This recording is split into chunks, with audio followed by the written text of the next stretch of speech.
warm welcome. Lovely to be with all of you.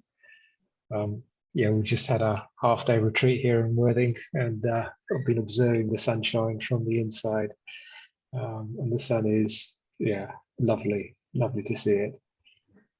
Thank you.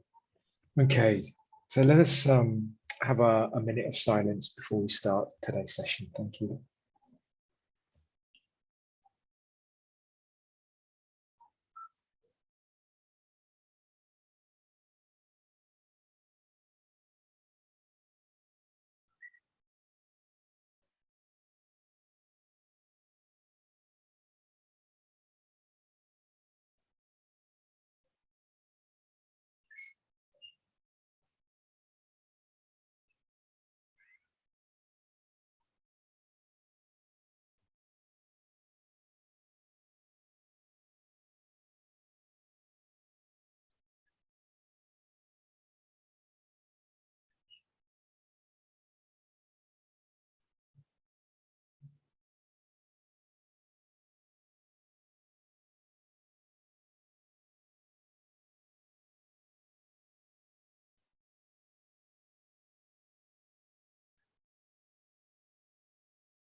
Thank you, Shanti.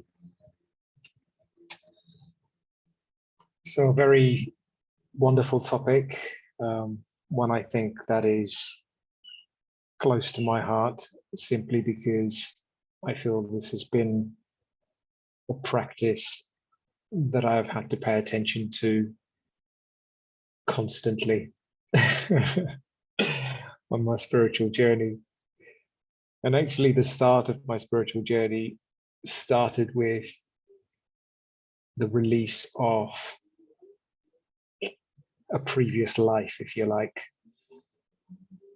I mean, it was impossible for me to even acknowledge or believe that I could start life again. And when I came back to the Brahma Kumaris at the age of 19, and then did the course at the age of 20, 21 again. When I did the course, I remember it was my time. It was my time to awaken. And the teacher, and I wouldn't let the teacher out of the room because I had so many questions. And at the end of the course, she gave me a pad and a pen, and she said, "You need to write your life story," and then walked out the room. So that was my introduction to the letting go part, because before that I'd never even thought I could let go of my past. I'd never even considered that concept. And so I started writing. I had no idea what I was going to write. And I wrote 7 pages. And I had a lot of tears. It felt as though when I was writing, the pen had become an extension of my heart. My mind was very still, and it was just automatic. It was just releasing so many memories that in that moment surfaced for me. And I have to say, the incredible lightness that I felt after that experience was the start of my spiritual journey. I also realized how much heaviness I was carrying in my life, because when we talk about our past, no one in our life has taught us how to reconcile our past and to really inspect it with the lens of compassion, and to observe it and then to release it gently. And we need a lot of love when it comes to letting go of the past, but we also need a lot of power as well, or a lot of strength, should I say. Because, and I was thinking about this topic, letting go of the past, or it said exhale, inhale the future, exhale the past. And I think for me and for many of us, we want to embrace a new future in our lives, but we don't necessarily want to let go of our past as easily. And when we're trying to embrace something new in our life wholeheartedly, there isn't that space or the energy to fully embrace it. Anything new, if you want to create a new direction in your life, if you want to start a new venture in your life, whatever it may be, that energy that comes from creating space internally. And we know that over time, when the past accumulates, it begins to create a burden in the soul. And the burden in the soul is very visible. In the first place, it's visible. It's really the face and the eyes. And it's true when they say the eyes are the window of the soul, because when we're carrying the heaviness of our past, there's a lot of tiredness that's visible on our face. Clearly, there's unhappiness for sure, but that weight is what creates that feeling of disengagement in life, that feeling of tiredness, that feeling of surviving in life rather than thriving. And we all get to a point where we know we need to let stuff go. But do we have the faith in the process? And do we have the conviction in applying ourselves to do so? I know for myself, I had the opportunity to write and start again. But there is, and that is available to anybody, if I'm honest, and I'll speak more about this topic of writing, which I'm very fond of, because often we don't realize that when situations affect us in life, we begin to hold these situations in our subconscious. And this almost like there's a bit of a groove that's set within our subconscious. And there's two things we tend to record in our memory tracks within our subconscious. And that is what's happened in an event. And the second is the feeling that I've absorbed through that event. So one is the scene, what happened in that event. And the second is the feeling I'm left with in that event. And that then creates a recording in our subconscious that then begins to play out in our lives. And I heard this a long time ago. I heard that situations do not create your sorrow. Situations trigger your sorrow. And that's an interesting thing, isn't it? Because when we accumulate many memories in our subconscious, we can forget the scene because maybe some of them happened a long time ago, but we may not forget the feeling it's left us, right? And there's that famous saying, isn't there? You may forget what someone said to you, but you'll never forget the way they made you feel, right? And that is important because often we don't realize that we may forget the scene of different situations, but the groove of what we've absorbed as a feeling is deep, deep. And so therefore situations come into our life and all of a sudden the old stuff begins to erupt inside of us. And in some cases, it can be quite uncontrollable. And so we decide to suppress it, push it away, don't want to understand it, want to distract myself away from it. And this becomes the way in which we live our lives. We don't go anywhere near that little box internally that I need to look at and open up because we don't know how to. And I feel for me, I've learnt through the Brahma Kumaris and through Raj Yoga meditation how it is that we can actually begin to look in the heart and allow the heart to open and allow the heart to cleanse. And I mean heart, I don't mean the physical heart, but the very core of the soul is the heart. And the heart is, when we talk about the heart, we refer to deep feelings that take place. And often when situations and life has happened to us, it will affect us in a very deep way. It will affect us with deep feelings. And these feelings begin to stay with us. They begin to erupt. They begin to cause a lot of harm. And often we aren't taught what to do with our feelings.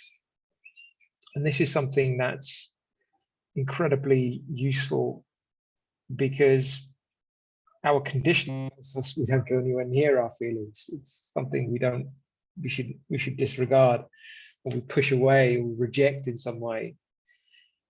But actually, our feelings are only messengers saying that I, the soul, am hurt.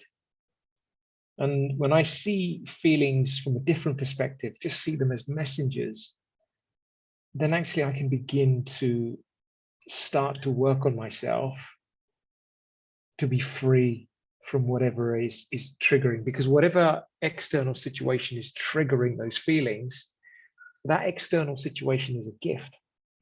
And when I'm able to see my life and the situations I'm seeing triggering old stuff inside of me, then actually that's a gift, right? Because I'm able to reconcile it. I'm able to look at it and release it and move on from it. But we're not taught how to do that. We don't know how to let go. And we become attached to the memories of our past. It forms our own identity. It creates our own identity. And so our ego stays on red alert simply because the big part of our ego is the accumulation of our past to create our story. And so we become trapped in our story in this way. And this practice of going within is an important practice to start with, because one of the ways in which we can begin to do this, go through this process of letting go, we actually have to spend time nurturing the inner self. And that starts with separating myself from my story, any of my limited identities. And when I experience the soul in its bodiless state, then I will experience deep peace. I will experience the inner being that is separate to this physical costume. I will create an inner space of peace internally. And it's funny what happens when I touch that place of peace, then automatically truth becomes awakened inside of me. My natural state of compassion, my natural state of love becomes present. And this is vitally important when we begin the journey of letting go. And why is that? Well, it's a really simple reason, and I think all of us can really relate to this, that the ego will melt when there is safety. If we think about our situations that we faced in our lives, hostility from others, when the ego is up, it's very difficult to feel secure, because the very nature of ego means we will feel insecure, or we're in threat, or there is a threat around us. But the interesting thing about invoking this state of inner love is that when we experience that inner security, that's when truth begins to work for us. And we can begin to see our lives not as they should be, not as other people need them to be, not as I would like them to be. No, I can see my life as it is. And that's the other aspect about the ego, which doesn't allow us to let go, is that when situations affect us, the ego triggers emotions inside of us, and that then produces a flood of waste thoughts. So you may find yourself overthinking and being confused in situations, highly sensitive, lots of emotion, lots of thought. And the interesting thing about that process is I'm just becoming more and more depleted. And that is what I would call analysis, when we keep thinking about the past, but actually we're not reflecting in this moment. We are just thinking about it. We are resisting it. We are asking ourselves many questions about it. So there's some part of us that just can't accept what has happened in the past. And when that happens, we become depleted even more. And when we become depleted, funnily enough, we become vulnerable. We become a victim, if you like. And it becomes very difficult to release ourselves from the past when we are suffering, because suffering in itself keeps us in the past. And so I remember, I'll share this, because when we run these retreats, we have silence retreats that we tend to run. And we used to have these retreats for young people in Oxford. And there was a certain process that we would take the group through to allow them to release their past.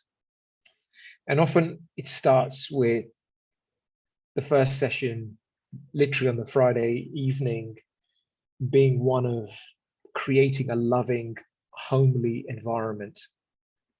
And when we create a space that is safe, that is loving, that is accepting, that allows people to feel secure, then actually what will happen is their egos will dissolve and they will allow themselves to be vulnerable.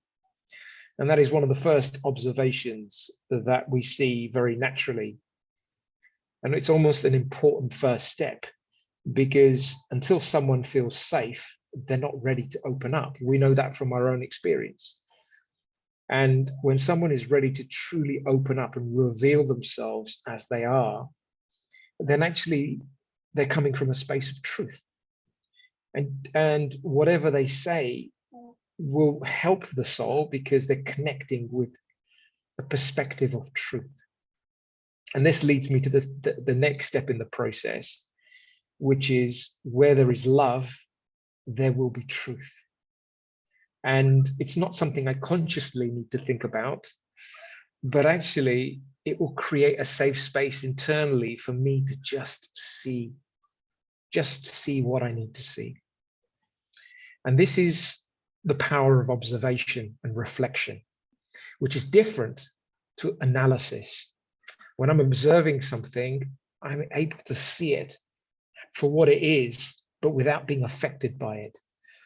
And I explain it intricately, but the process is very natural. Moments of realization begin to emerge inside of you. You begin to see where you've taken suffering and sorrow, where you have continually hurt yourself. And this is what the past does to us, is that attachment to the memories of our past actually creates continual suffering inside of us because we allow it. And this is what is called taking sorrow. And taking sorrow is a state where I repeatedly play that memory back and more feelings are emerging about that. It's all in my mind, The past is gone. We know the theory, but actually we make the past alive simply because we're not able to let it go, or because something else has triggered that memory. And so this aspect of being able to see under the hood is vitally important. And this is where I feel questions begin to really help us. That level of self-care in the form of dialogue internally begins to really help us. How many of us talk to ourselves in an uplifting and loving manner? Do we spend enough time talking to ourselves in an uplifting, kind manner? Do we ask ourselves questions like we are our own friends? We don't tend to do that regularly, right? Only when you get to a retreat do we have the chance and the time to do that. But I feel when we take our healing into our own hands, this becomes a very natural part of how we begin to explore ourselves. And I was watching this incredible documentary recently, The Wisdom of Trauma. And there was one statement that was made in there, which was, no, actually it wasn't The Wisdom of Trauma. There was another, it was a near-death experience I was watching. There's one statement in there where she said, in the right question lies the right answer. And it really touched me because I could relate to asking myself questions. And because without asking yourself questions, you're not able to have that self-dialogue and you can't inquire internally. And often, if you're not able to speak to yourself, you can ask yourself a question by writing it down. And that's as simple as it is. And in that space of detachment and observation, when I'm writing from that space where I'm not using this, but I'm allowing something to emerge, then actually the automatic process of cleansing just starts to take place. We don't have to think about it too much. The inner mechanics begin to align and things just begin to unravel automatically. But often we stay trapped in here in terms of what do I need to write? How do I need to write it? Am I doing the right thing? So all of the ego begins to play up here. And that doesn't allow us to release the burdens of our past, because in order for us to do that, we actually need to disconnect this completely, almost like take the plug out and open the heart. And we can only open the heart when there's a safe environment, when we feel accepted, when we know we're not going to be judged. And so that is key. The third step in the process, after the inquiry steps, the inquiry step is important for self-reflection, isn't it? It's very useful so that I can get a better understanding of where I've hurt myself, because I've chosen to hurt myself. Yes, it's become a pattern inside of me, and hurting myself has just become the normal pattern through which I live my life. But there comes a point when I realize that pattern and I think I'm not going to hurt myself anymore, because this memory now needs to be released. And that awakening, or that awareness, is an empowering awareness, because it allows me to take charge of what I'm thinking about and what memories are repeatedly coming up, and actually saying, no, I'm not going to go there now. Or I begin to start doing the work on releasing it. And that third step, I feel, is crucial. And this normally happens in the evening on Saturday. So it's not a very short space. It's a very short space of time between Friday and Saturday evening. And we tend to have a kind of a group meditation followed by a writing activity. And when we've gone through a process of inner reflection, letting go becomes very easy, actually. We can't let go of something we cannot understand. I'll repeat that. We cannot let go of something we don't understand. Often we want to try and forget people, situations, but actually letting go doesn't work that way. We have to let go of our relationship with the situation. We have to let go of our attachment to something in the situation, not the situation itself. The situation has happened. The situation is truth, but it's what I've absorbed from that situation into my life is what has created that inner suffering. And so I have to distance myself and let go of that attachment to what is creating that suffering, not the situation. The situation will automatically release itself, but just a bit of work in terms of understanding what is it that I'm attached to in that situation. So that third step was a letting go exercise, which was simply a writing exercise. And I often find that almost a third of the group are in tears in that very powerful exercise, because they have a very similar feeling to the one I shared at the start of the talk, which is stuff is just coming out. They're not even aware of what is coming out, but all of the memories they're holding on to begin to automatically release. And I feel this is where there is a connection that helps create that inner safety inside of us, because we can't let go of our own mess on our own. Because as soon as we are suffering and being affected by a situation in our lives, automatically our consciousness is low. And from a low consciousness, we can't see what it is we need to let go of, because the suffering's pulling us down consciousness wise. So we can't really see with the higher truth at all. The higher truth is up here. And this is where I feel the connection with the divine allows us to raise our consciousness and give us the power and strength to be released from our past. And this is where we begin to develop a relationship with the ultimate healer. And I have to say, I would never have been able to be released from my past without that connection. And I'll share a little story with you. For many years, I had this little blessing on my bed, and it was firmly fixed by my mother. And I went nowhere near it. I didn't even know what it said for many years. But my journey of healing had already started. And then one day I just happened to actually read what was written on that little blessing card. And it said something so beautiful. It said, "Give all your burdens to God and you will be free." And I have to say, handing off your burdens to Him makes you free. That is my experience. That is my experience of starting again in life. And so this letting go exercise that we do with the group often invokes this connection with the divine. And then we have this letter burning exercise outside where people can go and really leave no imprint of the past at all. And whatever they've written, they don't need to replay it. And often this habit of hoarding our past with us, right? So whatever we've written about our past, we want to reread it. But actually, that's the worst thing you could do, because the past is the past, right? And when we bring it into the present and repeat it in the present, we give it life.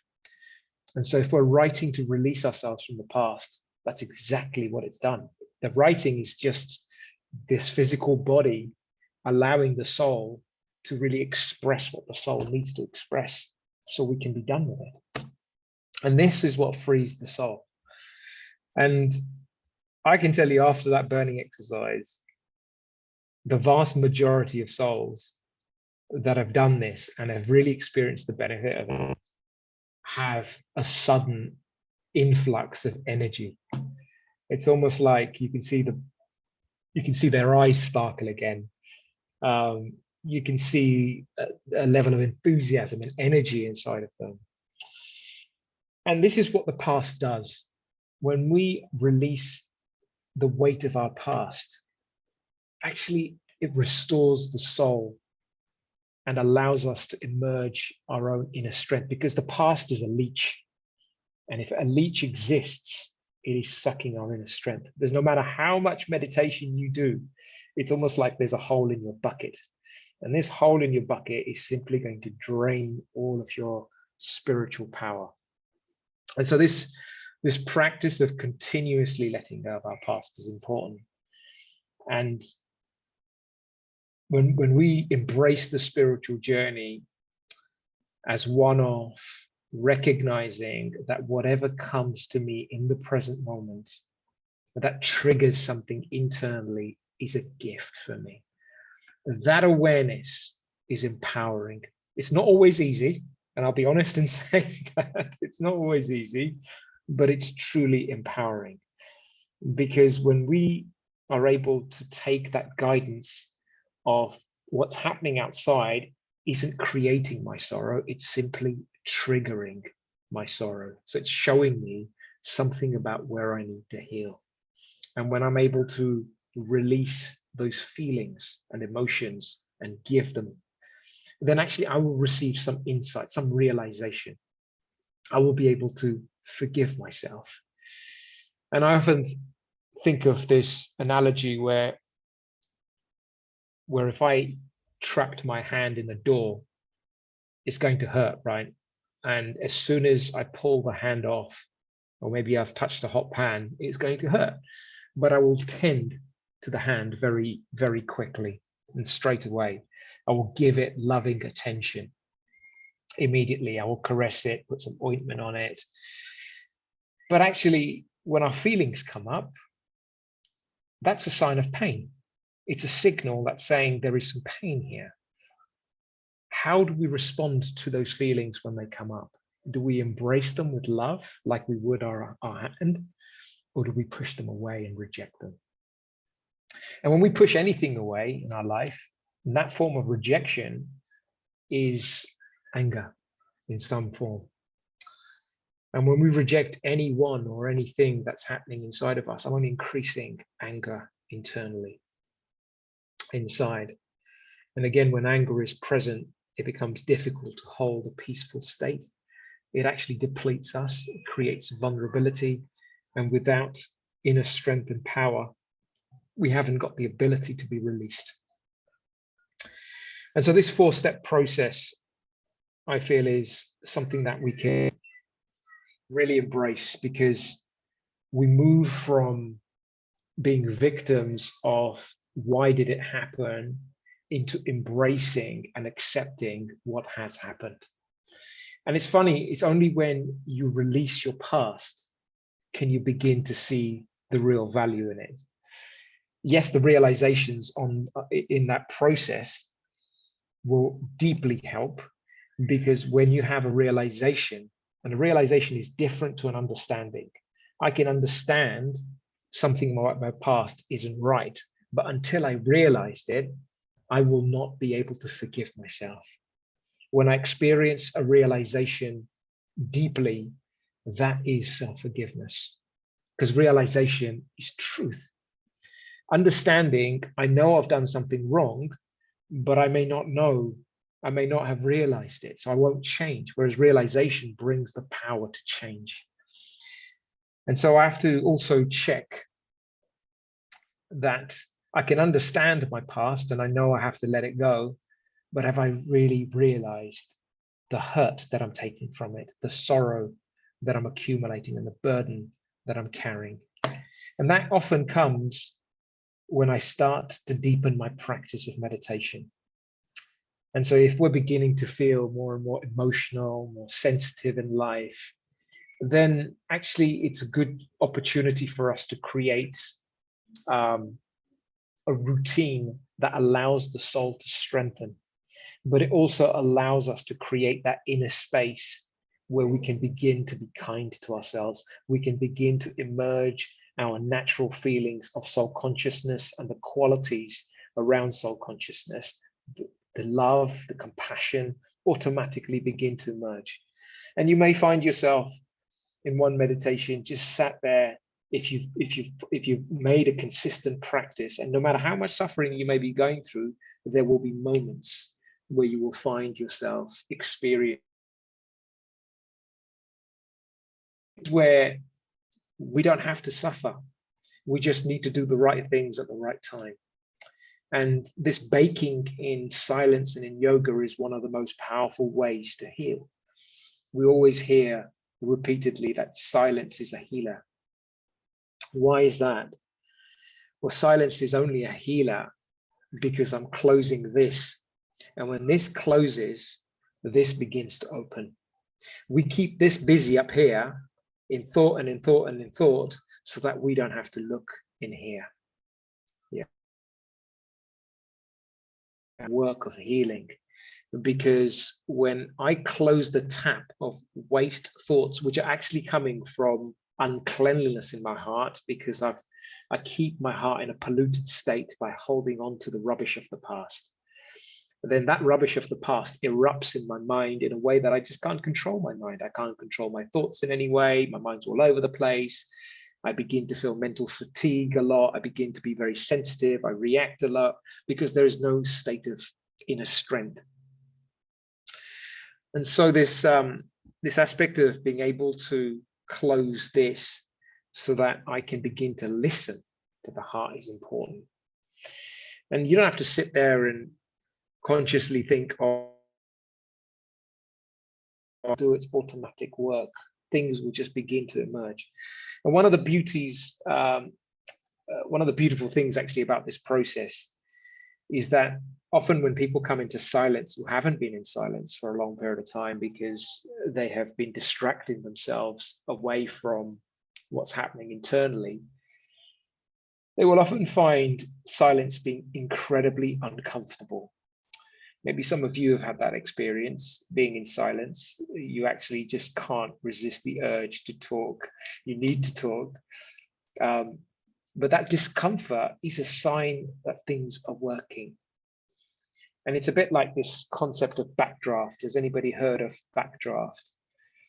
Well, backdraft is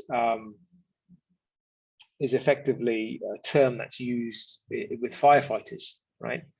When fresh oxygen is introduced into a room that is ablaze, actually it creates an explosion. Yeah.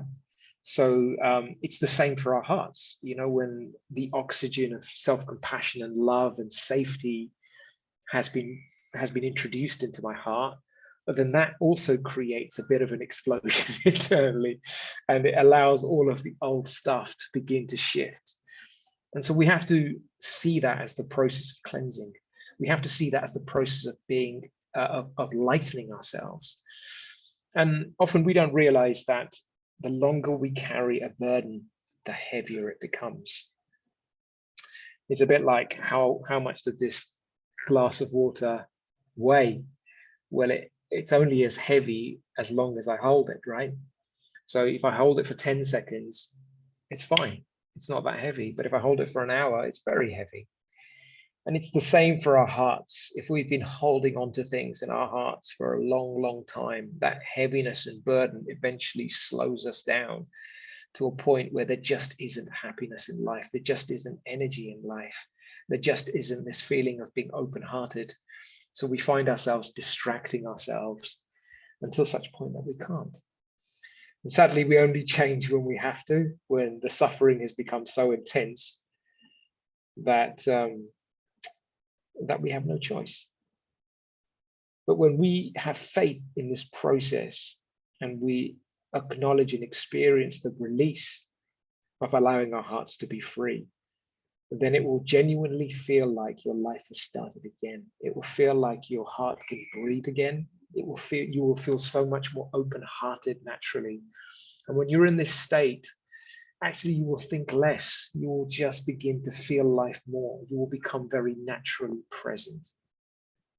And actually you will know exactly what you need to do in that present moment. So often after this retreat, we end up getting emails from the souls who have attended many months later, who've said things like, it's given me the conviction to do what is absolutely right in my life, so people can make life changes and bring newness, new directions automatically after you've gone through a cleansing process. Because whilst all of those knots are in there, we can't trust ourselves because all of these knots are depleting us. And when we're in a state of being depleted repeatedly, then we lose our ability to be confident internally. It just depletes us. We lose our self-trust, our self-confidence, and we are repeatedly affected by everything outside of us. So if you find yourself in this state where I'm repeatedly affected by things outside of us, then actually it's a sign that there is some cleansing required in my heart. And when I watched this documentary, The Wisdom of Trauma, it was such an enlightening documentary, because often we can see how the past affects us and how it changes the way we see ourselves. It changes the way we respond to situations. It creates a lot of insecurity by holding on to the past. It's the same for other people. You know, others suffer and their responses to life mean they keep bringing their past up and responding to their lives in the present moment through the lens of their past. And so the past never makes us free. And in fact, it begins to repeat again. And this is where the past and the future are very linked. When I release myself from the past, I actually stop creating worries about the future. And I begin to be centered in the present moment. And this is what the power of the past, of releasing the past, does. It just keeps us present, keeps us alive, keeps us in tune, keeps us open-hearted, allows us to discern clearly around us, allows us to really experience the fullness of the present moment. And yes, you know, we are going to face challenges because we're old souls. You know, when you've been on the journey and you've accumulated deep conditioning of being somebody you're not just in this birth, but in many births, then actually you've accumulated a lot. And this birth simply becomes new scenes that trigger old stuff. And trauma is a really interesting angle to this, because often we don't realize how much trauma we have experienced in our lives, and how it's not what's wrong with us. We can keep asking ourselves that. Other people say that about ourselves, but it's about what's happened to us. And when I'm able to see the trauma in my life and recognize that I have deeply been affected by something in my distant past, or when I was a child, you will recognize how much of your mindset comes from that conditioning. Because as children, we tend to process things differently than as adults. As adults, we can think rationally. We know logically that we've done something wrong. But as children, we absorb. And so different situations in our lives when we were that young will have left such a deep imprint that actually even today you won't be able to recognize it. You will find yourself automatically responding to situations in a manner that controls you completely. You don't realize you're responding, but other people think, well, you've just done it again. And this is a sign that I'm carrying trauma.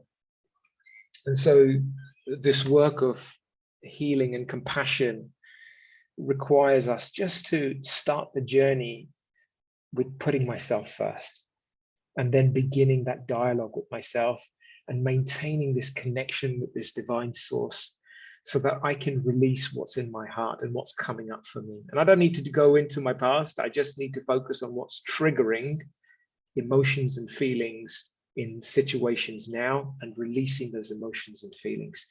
And two weeks of writing, I can promise you, just 2 weeks of acknowledging any feelings that are coming up, and that process of heart cleansing will make you feel very comfortable within your own skin.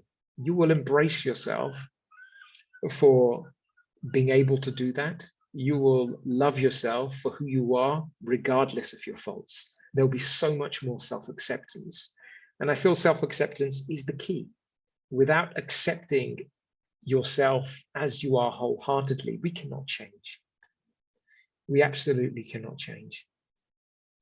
So I was just conscious of time. And I just thought maybe it would be a good opportunity to open the door to any questions that you may have. Maybe there's aspects of this talk that you could relate to.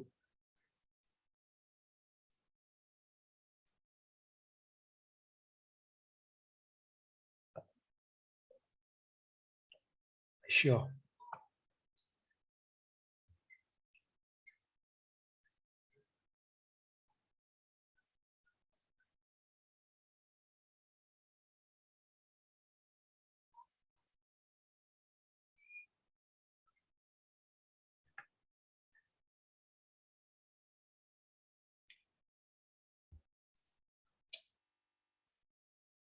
I haven't got anything in my chat box at the moment. Have you got anything, Ash? Yeah, something's coming up here. So just picking off, I know some people have made some comments before and I'll come back to them.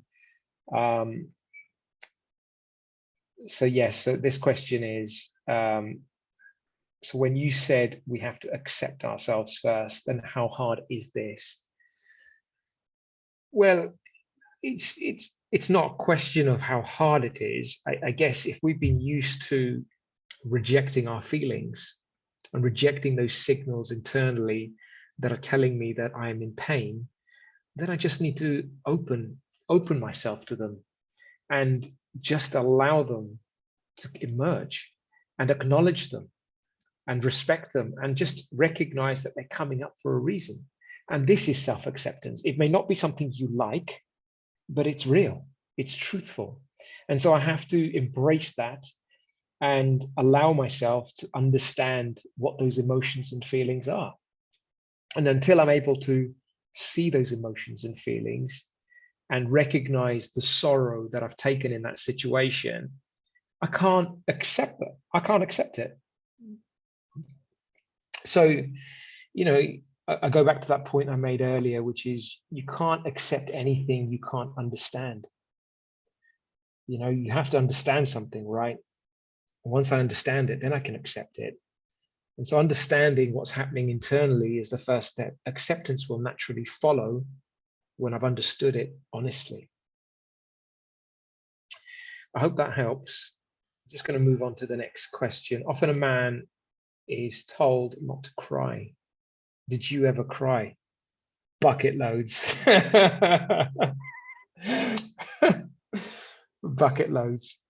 And the interesting thing about a man is not told to cry, that is the conditioning we've been raised with.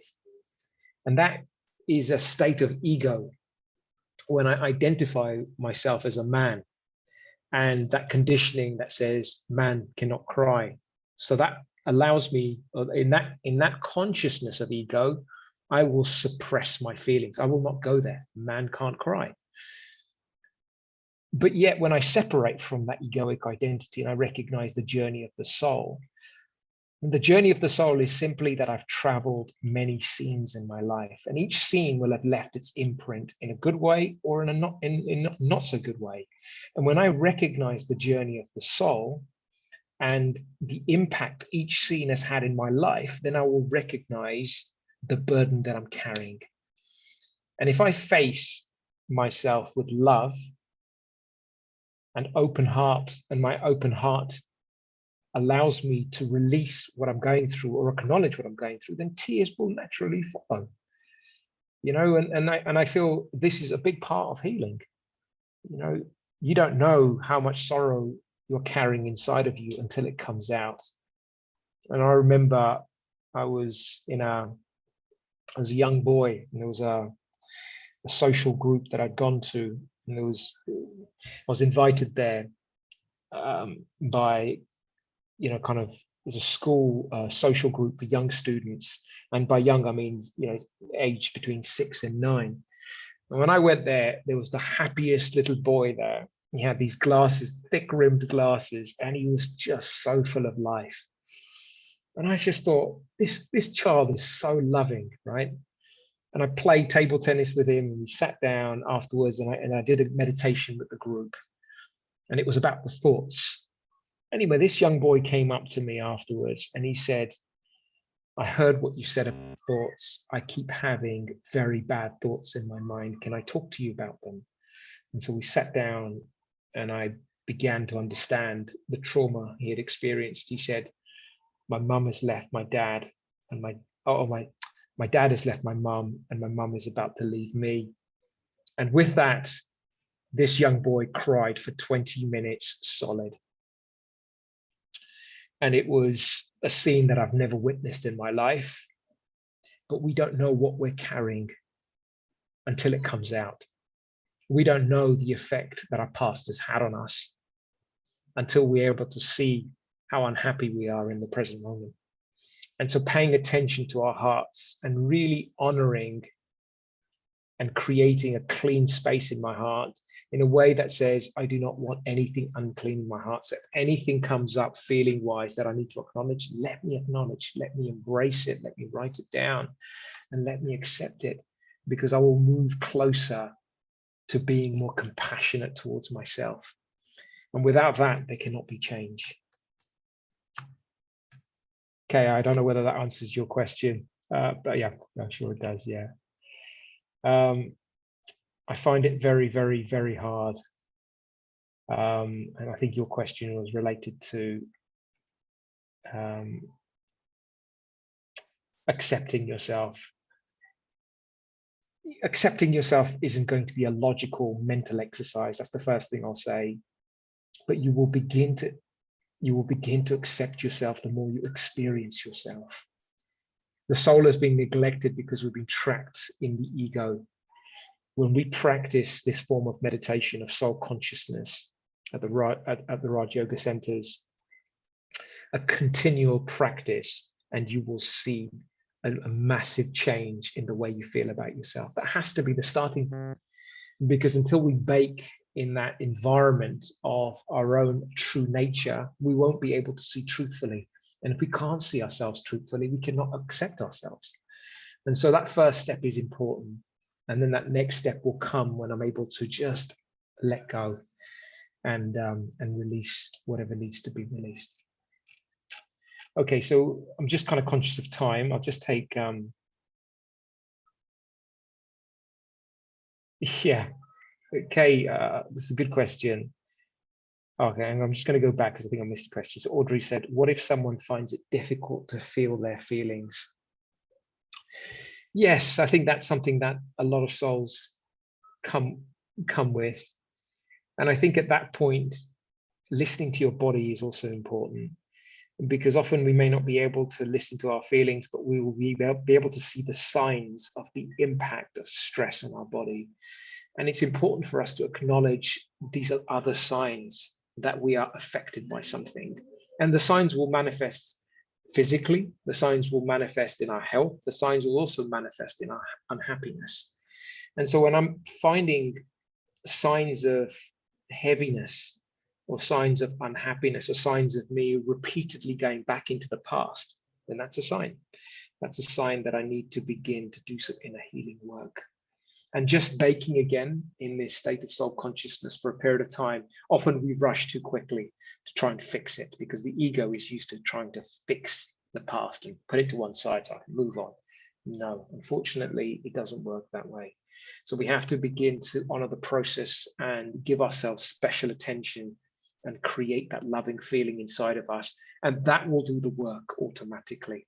And I keep going back to, all I need to do is to sit and spend time in this dimension of soul consciousness, because it detaches me from ego, and whatever detaches from me from ego allows me to see truthfully. And that's all I need to do. When I see truthfully, I accept, things change, I realize. Kay's asking, did others notice when you had moved on? What comments did they make? Well, I think a lot of souls noticed that in my own journey, and one was lightness. The other one was being open-hearted, being able to speak from my heart clearly. That's a sign that you've cleansed the heart. But lightness, lightness is an underrated quality. When we are light-natured with others, then we're not holding on to the burden of heaviness that comes from our past. You will be more present. And so I've had comments like that.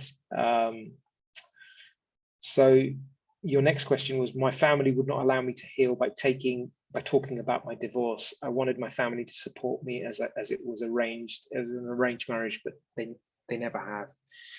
Yeah, and this is an interesting one, is this aspect of feeling supported by others. And often I've always told myself one thing, which is only you know you. Because until you're able to go inside and spend that time with yourself, you don't know where you've taken sorrow. Nobody else can fix your own life for you. Even listening to you doesn't help, because often when we speak to others, we're not it's not a liberating conversation. We're using them as an emotional dumping ground. And effectively, people move away from us because we keep talking about the problem and we release our emotions on other people, and they then experience tiredness, which is why nobody wants to hear our problems. But that only serves to increase how we feel about it. What is better is to not talk to anyone about it, but to begin to reconcile it internally. Because whatever's seen has happened for some reason. But when I allow myself to recognize that, yes, that is something I need to touch on because there are some deeply rooted emotions and feelings, then I need to acknowledge them. And I can't just acknowledge them straight away when I'm feeling it. No, you have to really sit, come to meditation on a regular basis for a short period of time, and you will notice a big difference in a short space of time. Often all healing takes place when I can just give myself that attention. We have to recognize that when we're vulnerable, we cannot let go of anything. So that is an important aspect. Crying can make you feel better, but there's a different type of crying. Crying when you're suffering is different to crying when you're releasing. I'll repeat that. Crying when you're suffering is different to crying when you're releasing. When you're crying as in suffering, then you will constantly be crying. You won't be progressing. It will deplete you because you're suffering. But crying when you're releasing is almost like this weight has now been lifted off your shoulders, and there will be lightness that follows. Okay, so I'm going to stop there because it's 6 o'clock on the dot. Margaret, I don't know whether we've got time for a 2-minute meditation. Apologies, I should have had meditation earlier. Definitely, Ash. We need to release some of all this energy that's not good energy, and to bring in all that beautiful energy. Thank you. All right, so let us just take a breath and take a deep breath and release.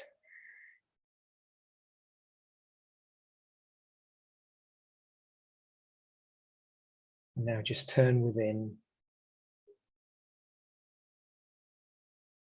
and connect with the point at the center of your forehead.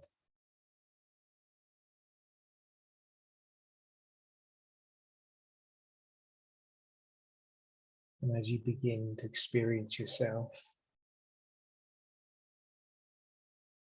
as this tiny star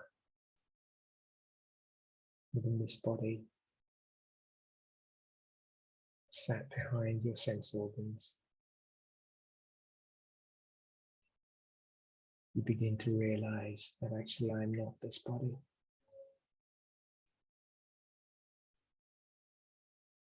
I become free from any ego in this moment.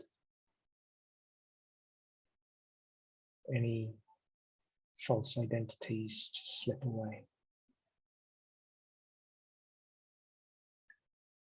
And I begin to feel comfortable within, present and centered in this moment.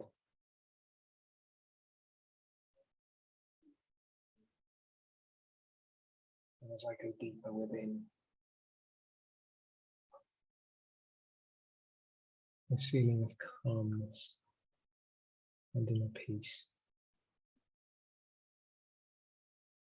surrounds me.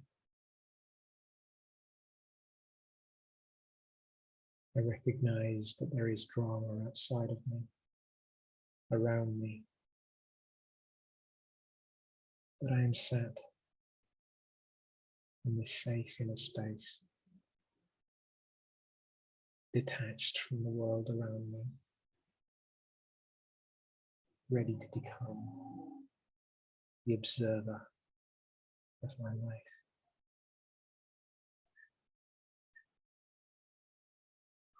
And in this state of quiet peace,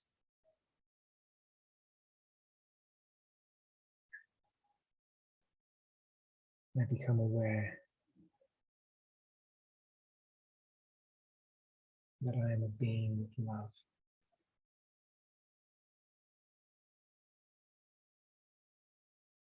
And that love is my original nature.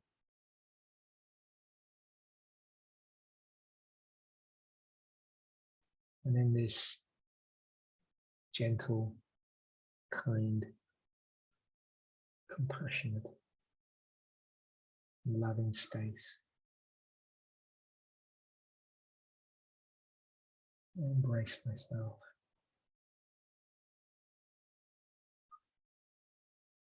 And give myself that time and that attention to care for myself, to accept myself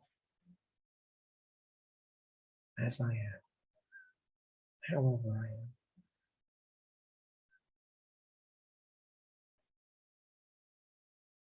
And in this way,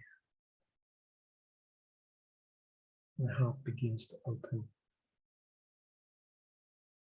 to acceptance and let go of any resistance of the past.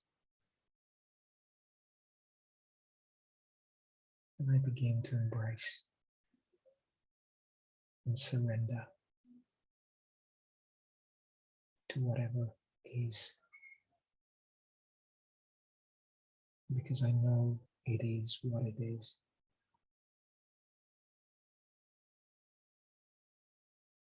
And I also know that in this awareness,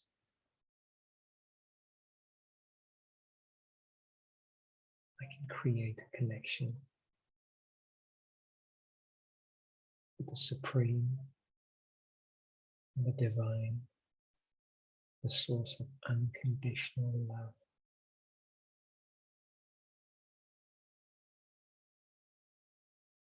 I begin to understand his role as a healer.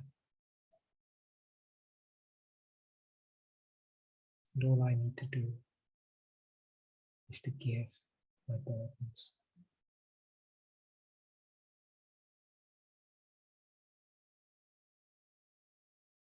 And when I step inside,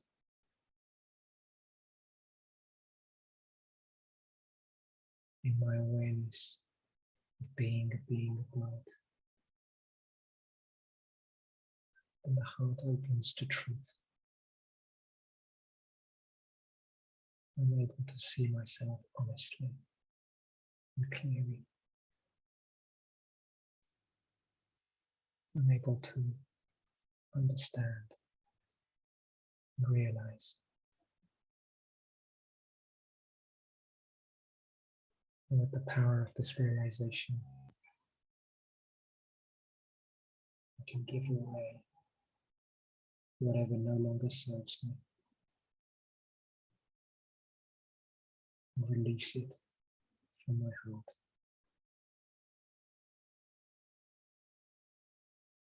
That's all I need to do, is to see it truthfully and to give it away. This allows the soul to fly. I become light. Begin to feel energy and lightness. And my original state of joy and happiness return. The soul is healed. The soul is free. And the soul is open-hearted.